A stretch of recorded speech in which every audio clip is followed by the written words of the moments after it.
Good evening, everybody. Thanks ever so much for attending this York Festival of Ideas event. My name is Sharon Jagger. I'm particularly excited about today's subject. I'm a lecturer in religion at York St John University, and we're going to be talking about goddess figures tonight. So that's really exciting for me. Just a few housekeeping points before I introduce you to our speakers. If you're listening and watching live, you will notice there's a Q&A button at the bottom of your screen, and I'd really encourage you to post questions all the way through our chat. So if a question occurs to you, let's have it, and we'll ask the speakers to respond to your question, and we'll try and get through everybody's questions before the end of our hour together. So I would really encourage you to think of questions and post those. If you have a problem with your connection, you can rejoin us using the original link that you've used, so don't worry about that. Come straight back in if you get cut off. And just to remind you, we're recording this event so you can watch again, and you will receive an email to let you know when that's available on the YouTube channel. Just one more thing, there is a transcription, live transcription available. And again, at the bottom of your screen, you can turn that on and off with the CC live transcription button. So if all that is clear to everybody, without further ado, I would like to introduce you to Liz Foley and Beth Coates. These are our speakers tonight, and they are writers from London. They work together, and you may know them from other publications such as Homework for Grown-Ups, Everything You Learnt at School and Promptly Forgot, Shakespeare for Grown-Ups, and my favourite, What Would Boudica Do? Now, the latest book from Liz and Beth is this one, You Goddess, and that's what we will be talking about tonight. And as I say, really a subject very close to my heart and really close to my research. So I'm hoping to get some tips.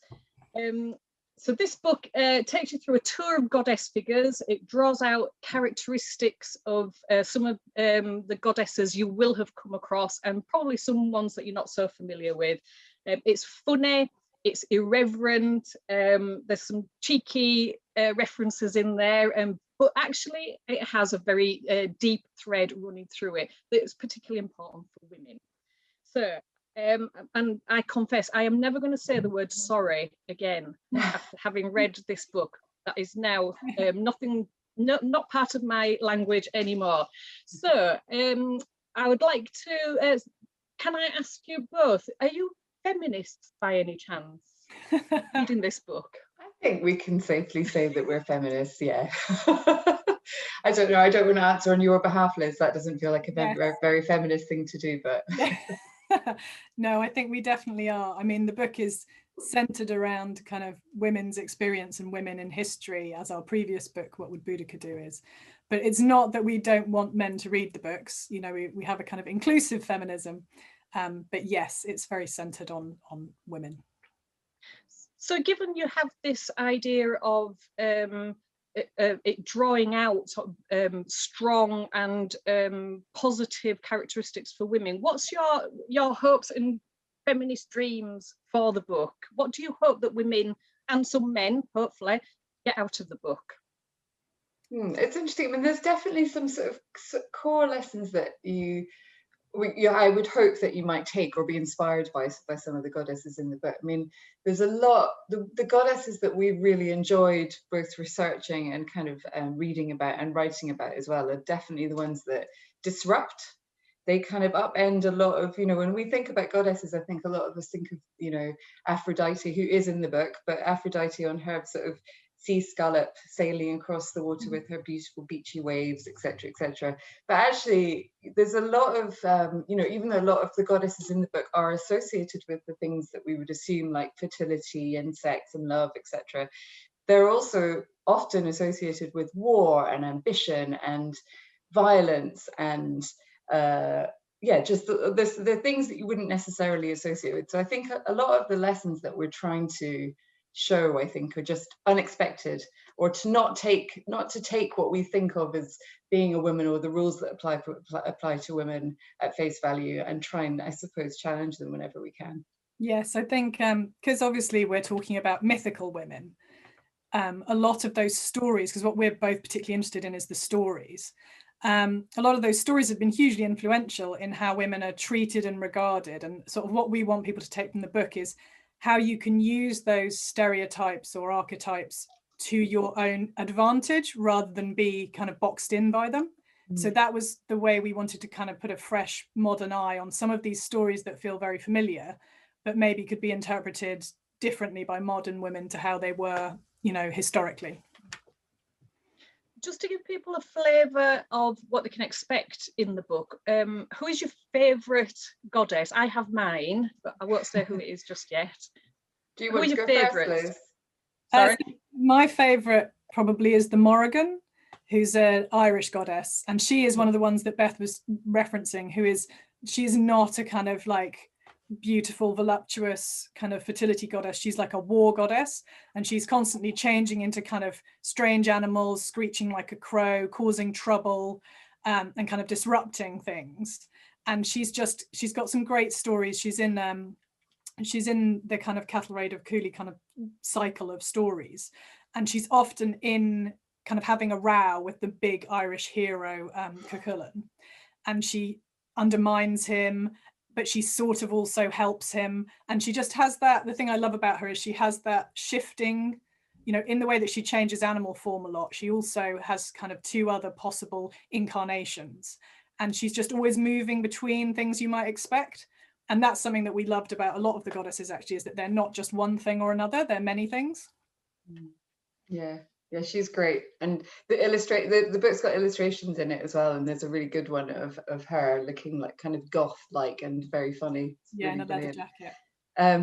I think I've got lots of favorite, but my favorite is a Sumerian goddess called Inanna, and actually we came across her from our previous book, What Would Boudica Do, which was about real women through history and what we could learn. And there's an amazing ancient priestess called Enheduanna, who it turns out is the first writer, male or female, recorded in all of humanity's history. And she was a priestess who wrote a lot of poetry and hymns dedicated to Inanna. And Inanna's she's one of those ones that it slightly disrupts what one might think of it as in terms of a goddess. She is the goddess of love, sex, and fertility, but also war and fighting and politics. And we write about her and sort of ambition and about not being ashamed about your ambition. There's some brilliant stories about her. She was really ambitious for the people that she who worshipped her in one of the myth stories. And so she goes to her father, and who controls all the powers, and she basically gets him incredibly drunk, and over the course of an evening, he, with more and more largesse, he says, yes, I'll give you the power of love, or yes, I'll give you the power, and he wakes up in the morning and she's taken everything. And there's something just brilliant, I just find really transgressive and brilliant about her. So yeah, she's a good one. Well, a lot of them are transgressive, actually, and I think that is one of the golden threads that runs through the book. It's this idea of women being able to break free, like not saying sorry all the time, and allowed to be a bitch, which is sort of okay in the end. My favourite is the Baba Yaga witch persona, because she's slightly different from your goddess sort of mythical people. She's sort of a bit more earthy and immanent, I suppose, because she's a witch. She's, I think, from Russia, isn't she? And, yes. And she's not beautiful, and she probably doesn't have many showers, and I kind of relate to her in some ways.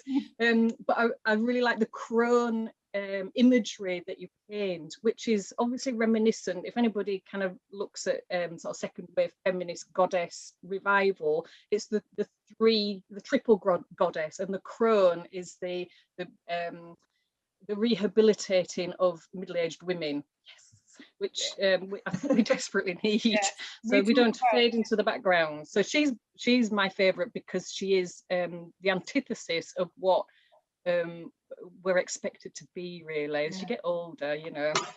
Yeah, and genuinely, she's one of the ones that I've taken a bit of a lesson from in terms. So we write about her and being unapologetic, like you say, about not saying sorry. But again, she kind of adopts, or she in her story, she sort of co-opts quite a lot of the symbols of what you might think of as traditional domesticity and really turns them on their head. So she lives in this horrible dwelling on the outskirts of the woods with rail posts made of kind of human skulls, and she flies around in like a really dangerous pestle and mortar, which really appealed to me on some level. And but genuinely, I've thought of her through the whole of lockdown, when all you're trying to do all the time when you're writing an email to somebody that you've yet again forgotten to write back to because life's become so overwhelming, and just thought, no, I'm not going to write sorry in this email. I'm just going to leave those words out. And she's been a very good lesson, I think. But I agree with you.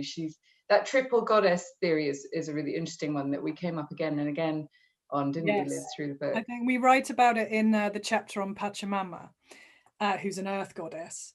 But we also do have a Mayan goddess who's the last goddess in the book, called Ishchel, who is a midwife goddess. She's a jaguar midwife goddess, and she's depicted as an older woman. And we talk in that chapter. The chapter is called "The Importance of Old Ladies," but it's about that, how quite often once you reach a certain age, you're kind of discounted from being useful because you're not kind of fertile or beautiful anymore. And actually, the way that older women hold communities together, the things that they contribute.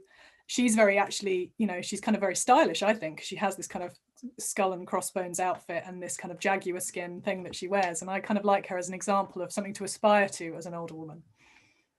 Fantastic. And that's just to give you an idea of Baba Yaga, the illustration. And the book looks so lush and lovely. You do really want to pick it up and take it to bed with you. It's fab. And it's really interesting that you've got this spread from it's a kind of global community of goddess figures. Was that a deliberate attempt to get that kind of breadth of cultural? Yes. So we felt that from our particular backgrounds, we had grown up in Scottish and English school systems where really the myth that we're most familiar with is Greek and Roman myth. Not even our own Celtic kind of myth is taught in school. Yeah, it's really interesting. The thing that we like to write to kind of learn about things, and the thing we were really excited about was learning about these kind of traditions from other cultures that in many ways actually are sort of echo and interlace with the stories that we were familiar with, because obviously with myth people are often trying to find comfort or a way of understanding the same things. So that was something we really loved about it, is to see these echoes kind of coming up across centuries and across continents and peoples who would not have had any interaction. The same kind of concerns are coming forward. There's a brilliant book, which was one of the books we read for our research by Karen Armstrong on, it's like a very short, but I really recommend it to anyone, a very short book on myth. And it's very vivid in the way that it depicts kind of, really early civilizations looking at the sky and trying to figure out what on earth lightning might mean. And actually, you're right, Liz, there was a sort of comfort in understanding that kind of ended up meaning the same thing, that search for understanding and meaning and how you articulate it or embody it in myth and gods and goddesses. It was the same the world over, and that felt, particularly in the last year, weirdly comforting. And it was kind of interesting as well, actually, how a lot of the goddesses, like Pachamama, who's an Inca goddess, she's an earth goddess, and many goddesses are earth goddesses because of that connection with fertility. But it's interesting that this kind of respect for the earth is something that's really important in many different religious traditions, not particularly in a kind of, in the secular or Christian kind of culture that we grew up in, but actually now feels incredibly current and topical and important. And you kind of can look to the lessons of some of those stories about how important it is to kind of, respect what you're hunting, respect the world that you live in. And it feels really contemporary, or something we should be paying more attention to in contemporary life.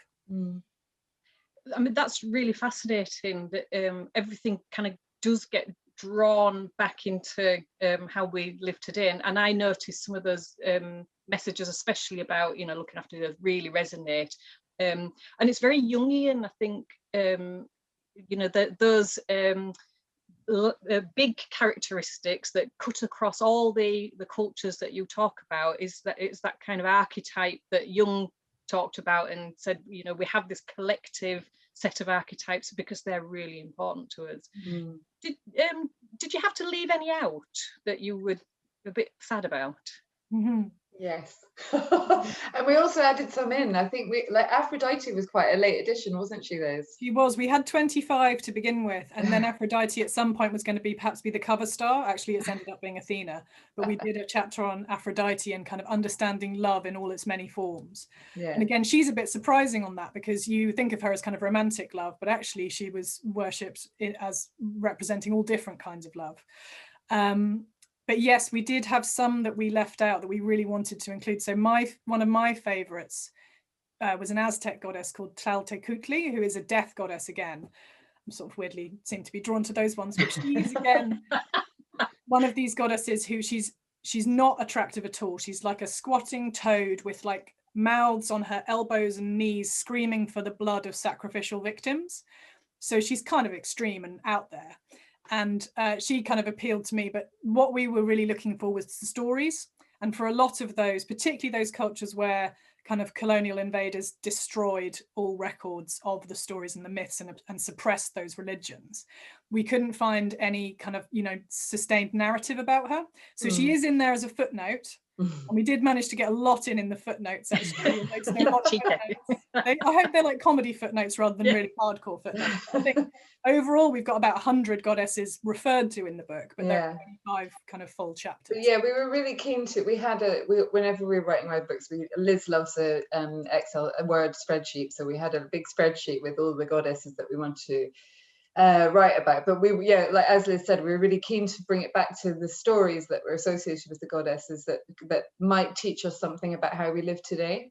But I remember we did have quite a lot of debate about whether we should put the Virgin Mary in as well. Yes, we did, because our kind of definition of a goddess, the way we've approached it, is because we're coming at it from a kind of respectfully secular position in the way we write the book, is that it's a kind of supernatural female figure who does things that are kind of not considered day-to-day things. And, the Blessed Virgin Mary would definitely, qualify under those things, although it would obviously be quite sacrilegious to many Christians to include her as a goddess, because she's very specifically referred to as not a goddess in a lot of kind of debate. But also we were just really keen to open our eyes as well, weren't we, to go far beyond our own what we've been educated as at school. We were just really keen to go much further globally and culturally and through time as well. So we always look at it from kind of 2 different. There are 2 columns in my special table, and one of them is like the goddess stories that we think are really appealing, and we wanted like a variety there. But then there is also the problem that we're trying to solve, and so we come at it from 2 angles. One of them is like, what are the concerns that kind of we feel contemporary women, our friends and our colleagues kind of have, and how could those concerns perhaps be illuminated or answered by some of these goddesses' stories? Just coming back to that idea of being respectful to sort of contemporary beliefs, you do include Green Tara and you do include Kali, so they are obviously worshipped today by people. They're not sort of the mythical goddesses that we are part of the sort of storybook of history. Did you treat those differently, and did you have that kind of weather eye on how other people would read those? I mean, I think as women from a particular background, of course we'd have to. We of course we did, yeah. And we were just always trying to be, like as Liz said, really respectfully curious and respectfully kind of secular and respectfully open to, to trying to investigate and research those other religions. I think about actually half of the goddesses in the book are living religions. Yeah, they are. That's right. So the living ones. Sort of our approach all the way through was, these are some of the stories. In fact, are very sacred and precious, and it's not really our right even to tell them. So we were quite careful about that from in our research and what we ended up putting on the page. I'm going to ask you about your secular approach in a minute, but first of all, again, just to whet people's appetites, what is the standout weirdest thing in the book that you've written about? The goddess who I was really surprised about, because I hadn't really read the story, and it appears in an ancient Hebrew text, but is Lilith. So So I think Lilith is this name that appears sort of through popular culture. Again, there's a very good footnote about her, I promise you, which shows sort of where in, she's in Freyja. She's in also, there's a music festival named after her. There's all sorts of things. And I just hadn't clocked that she was the first wife of Adam. And I didn't even realize he had a first wife. I thought it was all about Eve. And then there's this brilliant bit in this very funny text, which not funny, more outrageous, which says that they split up because she just refused to adopt the missionary position during sex. That was her main issue. And that was something I wasn't expecting to come out of this book research with. And of course, when she refused to do that, she was transformed by the text into a vicious demon who killed babies. Yes, of course. Of course. Yeah. One of the things that came quite clear to us is, that given women were excluded from education for so long, these stories all come through male storytellers, or most of the time they're coming through male storytellers. Yeah, which is I think is important to remember as well. And you do actually highlight that with the pixie dream. Yes, with the direct. lady. So with the Welsh goddess, we talk about how she's a really fun one, because her story is that she was created out of flowers to be the perfect wife for a Welsh hero, by his kind of wizard best mate. And the idea was that she would be this kind of submissive, perfect, kind of slightly vacuous figure, but actually she ran off with another man, and she managed to trick her husband into putting himself, he had these crazy kind of criteria for the only way he could be wounded was if he was standing on a stag under a thatched roof with a spear forged on Sundays. He'd been very careful to kind of, make sure it wasn't an accidental. Asking for trouble. But she managed to persuade him into taking on this pose and being attacked by her kind of new boyfriend.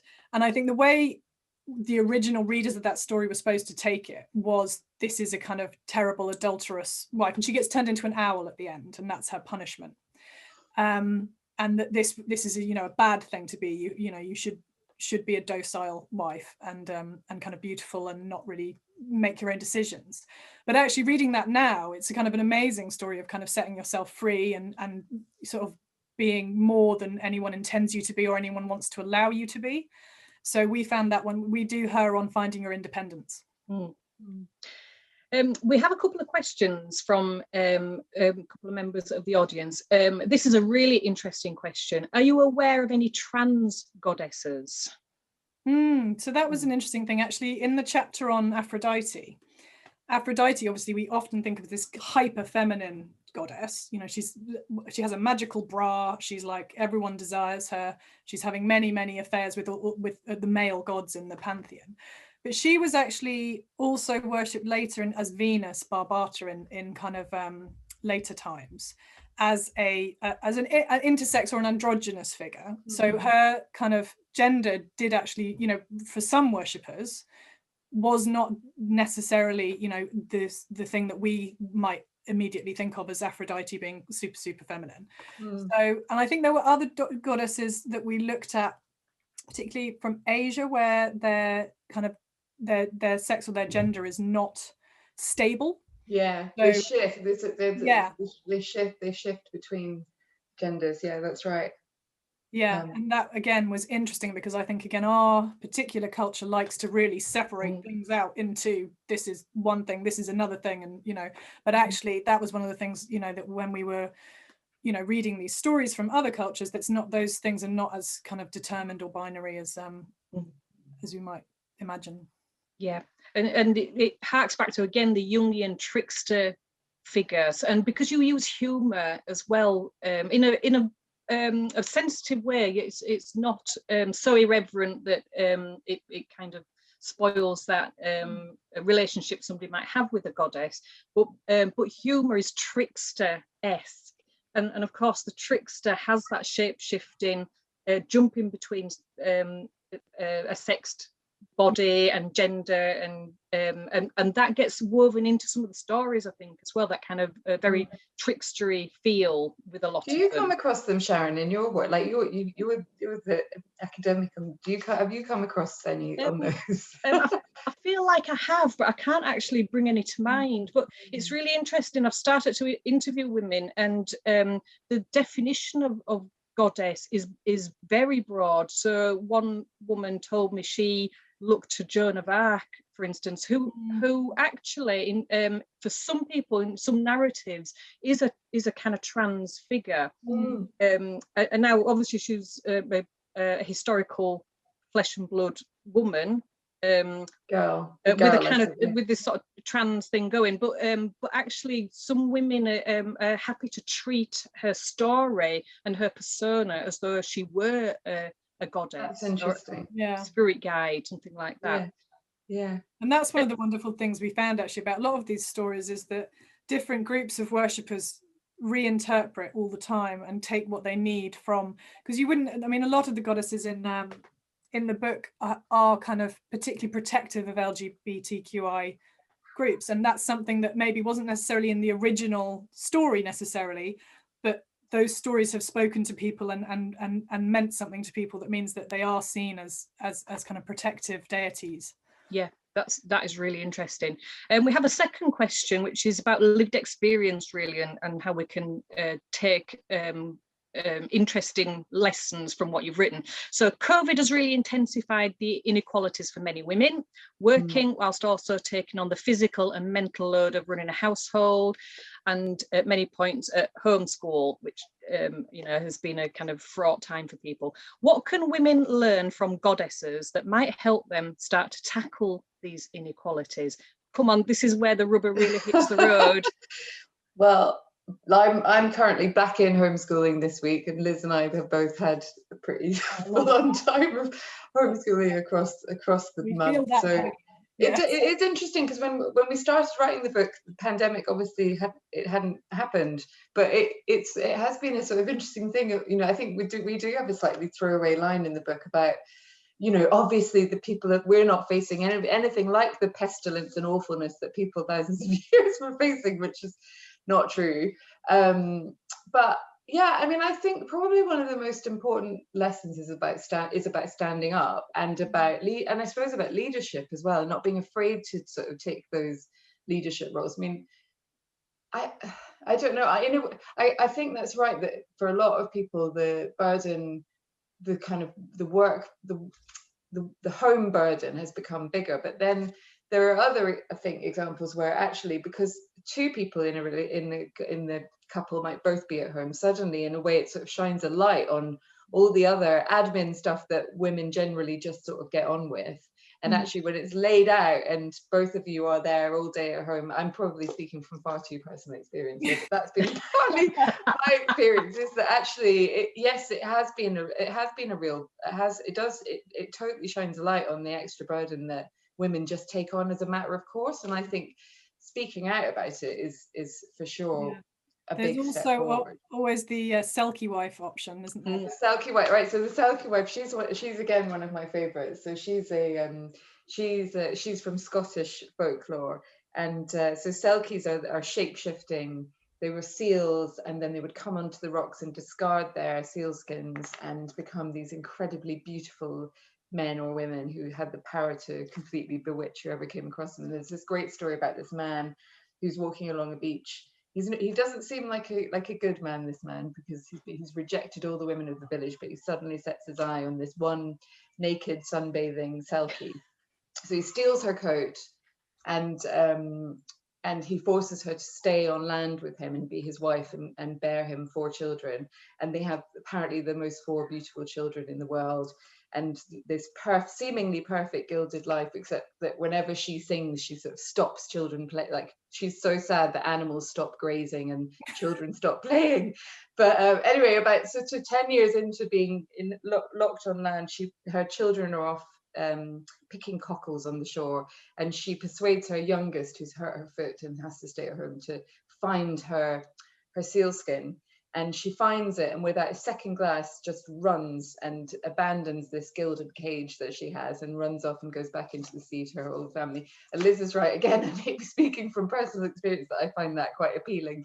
But it does, again, it feels very transgressive to not accept just to not accept, I suppose, is a good mantra. You're not as well. necessarily saying that the answer to that question is to leave your family. I'm not saying the answer is to leave your family, obviously. We do extrapolate from that story. That's the subject, the chapter title of that story is The Selkie Wife and Saying No. Yeah. So. Yeah, exactly, and standing up. And so we have a comment from somebody that's sort of picking up this theme. And also I'll give you a chance to have a think about this. I want, off the back of this person's story, I want to ask you about whether this exercise has influenced your attitude to spirituality at all. So this person says, I changed my name in 2019, partly to make an active choice rather than be given a Catholic saint's name. And I chose Artemis as a middle name. I also set my intention, read the name, rather than a hunter of animals, I am a veggie, I would hunt good souls. It felt right to me for that moment in time. And when I want to rev myself up, I love thinking about myself as a goddess-inspired person rather than saint-influenced, in brackets, by patriarchy. I love your choice of goddesses. I know Pachamama from a trip to Peru and was brought up on Baba Yaga stories from a Polish background. So this is a really interesting opening up now in terms of how goddesses can kind of unlock a spirituality in people, especially First of all, women. bravo. I think that's so cool. I love that. I love that idea of changing your name. That's so great. And channeling her. I think that's incredible. Yeah, I mean, I think even if you're not necessarily going all out and channeling or becoming a sort of believer in Artemis or whatever it might be, I think this idea that you can take the story, like, human beings need stories, and we need those narratives to unlock things in us. This is my belief anyway, and I don't consider myself a religious person, but I think, yeah, to unlock and to understand and to articulate. And I think for sure the sort of difficulties of the last 18 months as well have really heightened that. I don't know what you think, Liz. Yeah, no, and I do think that it's really interesting, that idea of moving to goddesses, which again is something that happened in the kind of 60s and 70s when there was a big resurgence of interest in goddesses as a kind of antidote to, particularly in the UK, we kind of live in a culture where the major religions have male seeming central deities. So choosing something alternative, that's part of what we wanted the book to do, is to put those examples out there, to kind of celebrate them and bring them to people's attention, that there's more than one way of looking at this. There's more than one way of modeling ambition. You can look at Inanna, you don't have to look at, like, it's the kind of the top businessman kind of idea. And we were trying to find those sort of role models, and whether or not you find the spiritual connection with them, we hope they're inspiring on whatever level in the spectrum that might be. Are you ever tempted, though, to say, Inanna, please let me win the lottery, or please help me find my keys? Is there not a sense of the persona sort of being behind you, having your back? Yeah, I think for me personally, it's the story and I think Liz and I both work in books anyway, so we're both very story inspired people anyway, so that's my view on it. But genuinely, I do think of those goddesses, and I genuinely never try to never write I'm sorry in an email because of the way that we've written about Baba Yaga. So if that's that, then yes. And I do think when I remember as a child, both of us loved reading myths. And obviously they were the Greek and Roman ones mainly. But I do remember coming across Athena for the first time and going, oh, okay, I'm never going to be Aphrodite. But this is something that I can kind of, that I feel attached to and attracted to, is this idea. And it's sort of all these different examples of ways of being a person in the world, a woman or not a woman, doesn't really matter. There are these attributes that you can go, okay, hang on, that's what I'm interested in. And it helps. I don't know, I do find that helpful, even if it's not necessarily on a fully spiritual. Yeah, I agree. Interesting. We've just had an interesting bit of information that can go in your next book. Guan Yin from Buddhism, I'm sure you've researched that goddess, often perceived to be androgynous. Yes, as well as in the footnote. Of course, I knew that because I've read the whole book. I knew that. So thanks for that bit of information. This is a really interesting question from somebody. Are there any contemporary people that you would argue are or might become a goddess in your terms, real or fictional? Or do goddesses need to be ancient? And I suppose, do they need to be part of this mythological landscape? It's interesting, that question, because when we did our last book, What Would Boudica Do, which is about historical women, we were often asked who were the contemporary, because all the women in that book were they were in the past and that they had all died. Yeah, that was our although some of them were kind of 20th century figures. But we were often asked who were the women that you would put in from today. Goddesses, I think, is slightly more difficult. I mean, I do think there's a lot in sort of superhero movies and things like that where you're looking at contemporary versions of goddesses being sort of described, or being put into stories, into contemporary stories again, many of whom are really heavily influenced by ancient stories. But in terms of actual individuals, I don't know, Beth, have you got someone? I don't know if I'm well placed to decide who can be a goddess or not, but I do think there's something interesting about we all can be. We all can be. Maybe we all can be. Absolutely. But there is an interesting thing where, you know, we often say that what a goddess she is, you know, it's that it's become kind of parlance, hasn't it, in the last sort of 5 years. And also the other way that it kind of flows is, you know, the sort of, you know, Beyonce channeling Ocean, for example, with the yellow dress, Liz, that you were in that piece, and lots of Taylor Swift iconography that definitely is there about snakes. and various things. So I don't know if I was going to have to pick some. Yeah, I reckon I could pick some. Atwood. I reckon Margaret Atwood would be my next goddess. We should write to her and tell her. It should be thrilled, I think. Yeah. Somebody's offered the comment Hollywood goddesses, and of course that's playing with language and how we have framed women, and actually goddess therefore is quite a loaded term to be using, isn't it? We talk about that in the introduction, about what does the word goddess immediately make you think of? Is it like a kind of sex goddess, or is it like somebody very beautiful, like one of those kind of classic Hollywood goddesses? And actually, I suppose the thing that when we first started researching the book, I suppose the first thing in our head was, okay, they're like a beautiful supernatural person. And actually what we discovered through writing the book is it's power. It's all about power, and it's about agency. And that's the thing that we want to take from those stories now. And, you know, a lot of those kind of, you know, Hollywood actresses were so controlled by men to give the image of what men would like a goddess to be, particularly in that kind of the way that women get divided into those kind of stereotypes and archetypes, which essentially depend on how attractive men might find you. So whether you're a crone, or whether you're kind of, you know, a virgin, or whether you're a mother, which is, you know, we again talk about in the book. Yeah. But that kind of sexual availability, I think, does come with the idea of a goddess in that kind of old Hollywood sort of style. The glamour is there, which is obviously very attractive, but actually the bit that we're interested in is the power.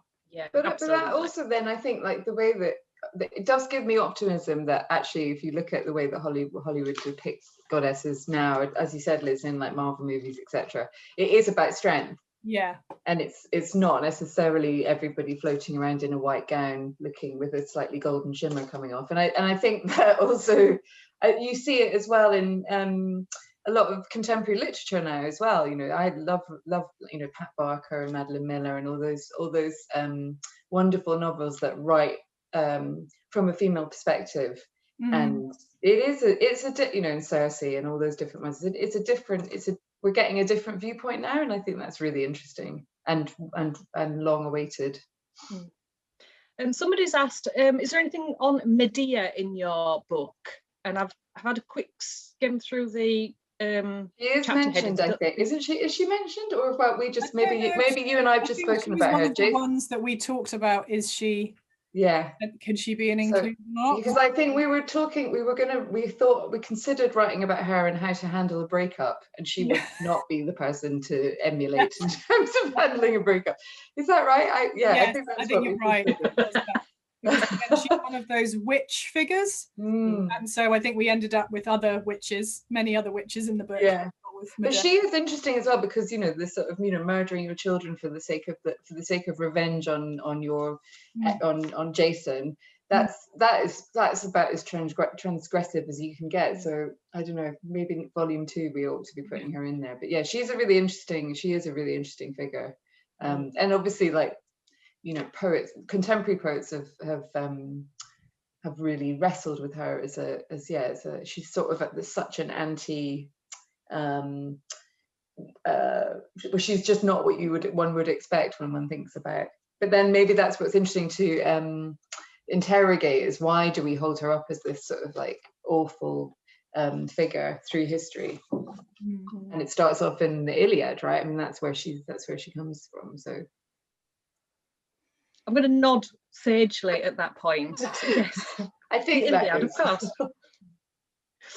Now, the next question is really important, and it goes back to the second wave feminism interest in reviving the idea about the goddesses you mentioned, Liz, sorry.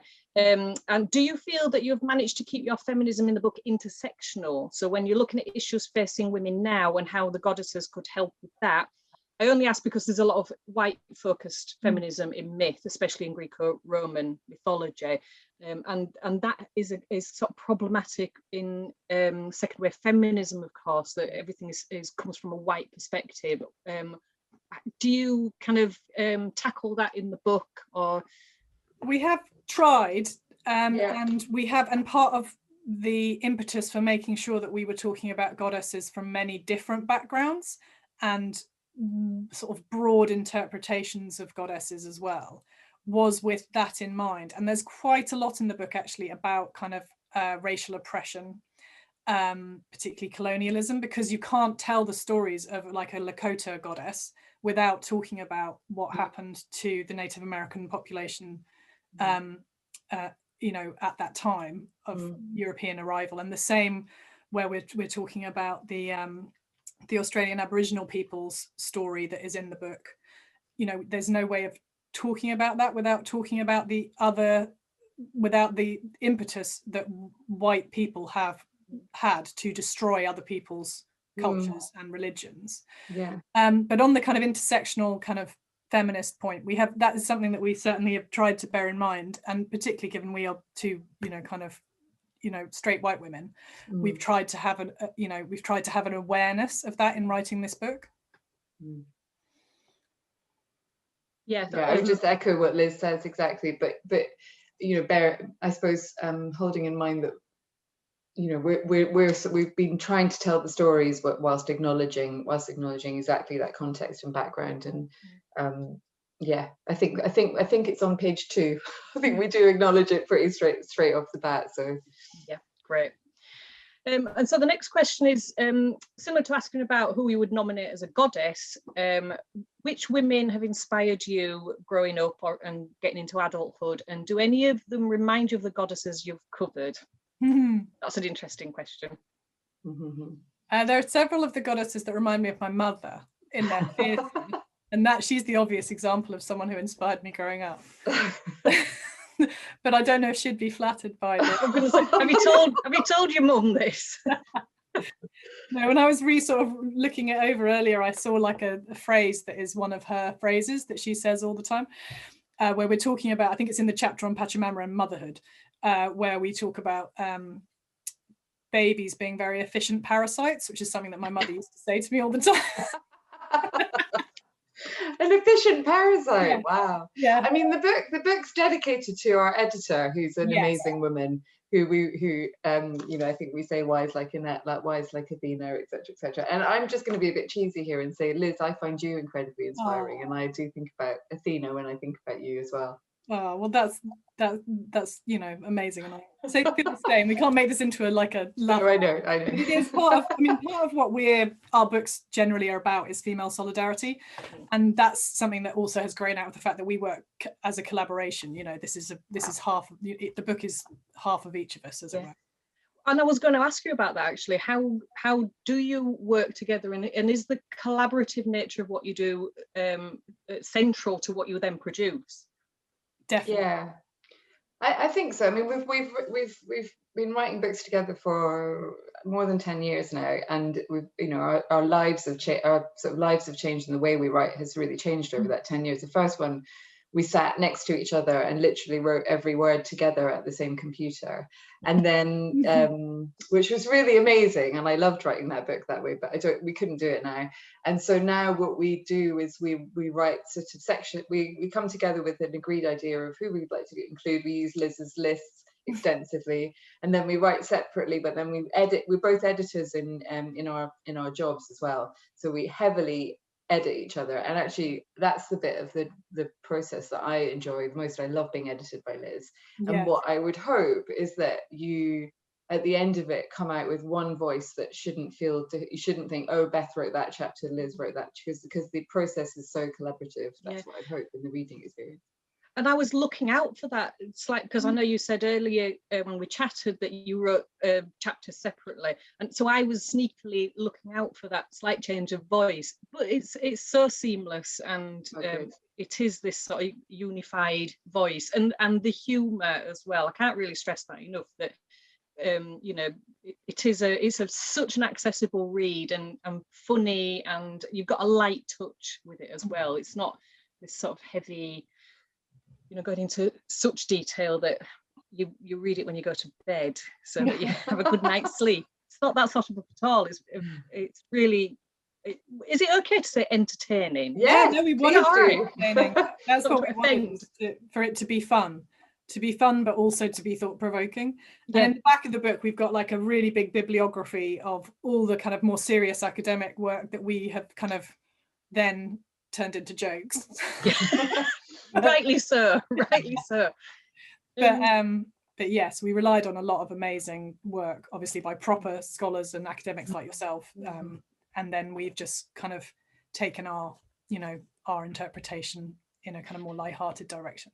Well, the next question comes off the back of that. Do you feel that looking at these stories from a female perspective rather than the original male voice in which they were sort of crafted, is that unraveling the true meaning of the stories, or is it are you simply reinterpreting stories in a different light? It's a hermeneutical question, really. Yeah, I mean, you go, Liz. Well, I always feel like women's stories are essentially women's business. I mean, they are obviously everybody's business, but when I think about these goddesses being originally worshipped, a lot of their worshippers were women who did not have the advantages of being a goddess and did not have the power that those figures were kind of presenting to them, and obviously were a solace and a comfort for those women. And so I sort of feel like there is a kind of, I would like to think that it is the truth of those things is that the goddess is a female, that is a female archetype. That is something that is, largely women's business, and has been an important part during times in history where women are disenfranchised and didn't really have anywhere else to think about those things or talk about those things. Yeah, and I think just the idea of not necessarily unraveling, but compounding or adding to, or you don't have to destroy Robert Graves in order to have a different perspective as well. You can, in fact, what's interesting is looking at the two and finding those sort of points. That's one of the things that we loved writing about this book, is where you do just sort of stop and think, okay, this is the reason that this attribute was particularly celebrated. What might that have to do with, like, what the Victorian culture was like at the time, and what, and how that fed into that. It's those kind of interesting pathways that I think, those sort of synapses that we're quite interested in mapping out, rather than necessarily dismantling culture. Oh, go on, dismantle culture. Okay, well, we can do that too. That's the fun bit, surely. Yeah. Talking of culture, are there any good films or books about goddesses that resonate with you, and that idea of powerful, magical women? Circe is the obvious one. Circe's brilliant. I don't know. Have you read that one, Sharon? No. It's so good. Novel. Yeah, it's really good at making you see how terrible immortality would be. It's just it's a really wonderful story about a kind of more minor goddess, and you're in her life. Yeah, and I just read. Sorry, I was saying in terms of film, but have you got another book that you? I just read 1,000 Ships by oh god, Natalie Haynes. Natalie Haynes, that's it. I just read that a week ago or so, and that is again really brilliant. And just it's very I mean, it's, again, those are two examples that are really based in Greco-Roman myth. But it's very funny on the kind of, or not funny, it's very interesting on the sort of tiny squabbles that the gods have that then have these huge kind of civilization shifting effects on the mortals. That's interesting. But actually, it's true, it'd be really good if we could get if some writers could adopt different, i.e. not the Greco-Roman myths, wouldn't it? Maybe that's what we need to be encouraging with our writers. There have been some. There's a book called I think it's called Children of Blood and Bone, which is based in Europe. Oh yes, that's right. Yeah, and and has some of the Yoruba gods in it. It's making me think of that. I think it was Absolutely Fabulous, where they have them meet God at some point, and it's Marian and Faithful. Well, and of course, anybody with a kind of Christian faith, The Shack is a book that really it's an American book. Oh yes. But I can't remember who the author is, but there's that God is a black woman. That's right. And the Holy Spirit is a female, and Jesus is a dude that does the gardening or something. But it's really interesting, kind of playing with the, you know, it's a surprise if you've been brought up with this very masculine set of symbols, and then suddenly to have those subverted. I think that it's healthy, obviously. I mean, maybe some people kind of struggle with that, but I think your book actually draws that out. It pulls us away from those kind of masculinized symbols that we're also used to, you know, the kind of the magic and the power of supernatural women, and you know, it's just the antidote to the male monotheism that's that kind of pervades our consciousness, I think. Oh, thank you. That's only what I think. Yeah. What's your next project? Have you got anything in the pipeline?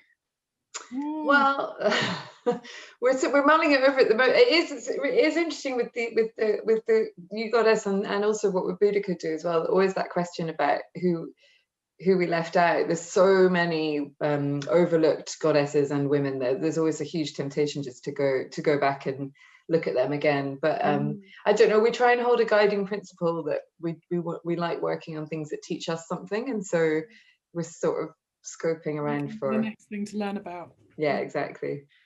Well, I was just wondering, are you fiction writers? Is there a kind of novel in you? Oh no, not at all.